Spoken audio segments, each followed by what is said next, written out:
Hello and welcome to my second video diary for Train2Game. As I mentioned in the previous diary, I'm a graphic designer by trade.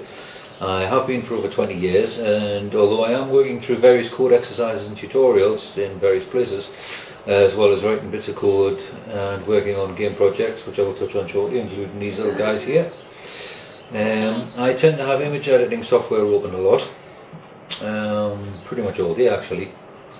And when I first signed up to the forum, I started throwing a lot of artwork up on the albums on my profile, and through that I met a lot of other students who, due to the lack of the artist's course, were all looking for someone to help out with the game graphics. So through that I ended up becoming involved in a lot of projects on the art side, which is relatively evident from my signature strip on the forum. And even though a lot of the projects at the time did kind of fade out and just die without a trace, it did leave me with a handful of promising projects. And then on top of all that, I've been slowly plodding through my Ant-Ward book. Just a nice little book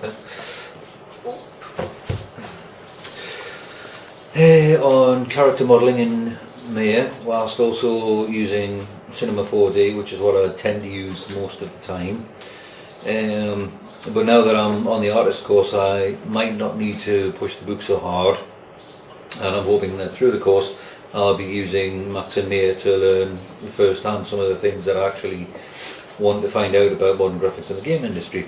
The beginning of the artist's course was very reminiscent of the designer course, because the introduction goes into game genres, different terminology in games, different stages of games development and things like that, which, to be honest, I can understand why it's in both the designer and the artist's course, because depending on what role you actually go for in either the artist or the designer's course, you could be initially responsible for the concept and the way in which the game looks and feels. So there was a lot of insightful information into a number of different game engines, some of which I knew, some I didn't. And then of course there was the obvious list of software that many studios use throughout the course of creating their games. But all in all, I was impressed with the introductory book. There's some nice layout in the books. So now we'll move briefly on to some of the things I'm working on. As well as having worked with Crystal Sky for some time on a project containing these little guys. Galep, which is a game called Galep, which I am desperate to finish, but since having rewritten the gameplay, extended the storyline somewhat from its origins, it's become a much more in-depth project than it was originally intended to be.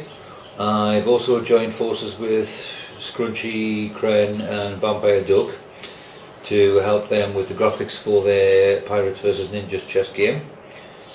So as I say, I'm currently doing the sprites for those at the moment. I'm still working slowly on elements and environments for RoboBody, which is Bahiro's little project. And that one I'm developing in Unity.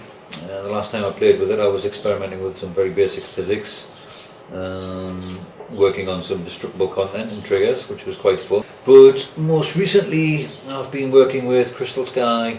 We've recently teamed up, with Jay, otherwise known as Mr. Algorithm on the forums, to help him with his Xbox indie game known as Light the Skies, which he's demonstrating tomorrow night. Get some feedback from sort of other game players and possibly developers. I think, I'm not sure who's going there, but hopefully next month we should be able to show a bit more from our exploits. And I think for now that about wraps me up for this month. Hopefully by the time I come to do next month's video, I'll be able to show you some of the things that I've been working on in terms of the coursework. And apparently the first book of the artist's course has 5 lessons in, which should be interesting. So I'm looking forward to that. Hopefully I might come tomorrow if I'm lucky, but no, my luck probably won't. It'll be Friday. And that's it. So thanks once again for listening. Hope you tune in next month to see me waffle some more. And thank you very much.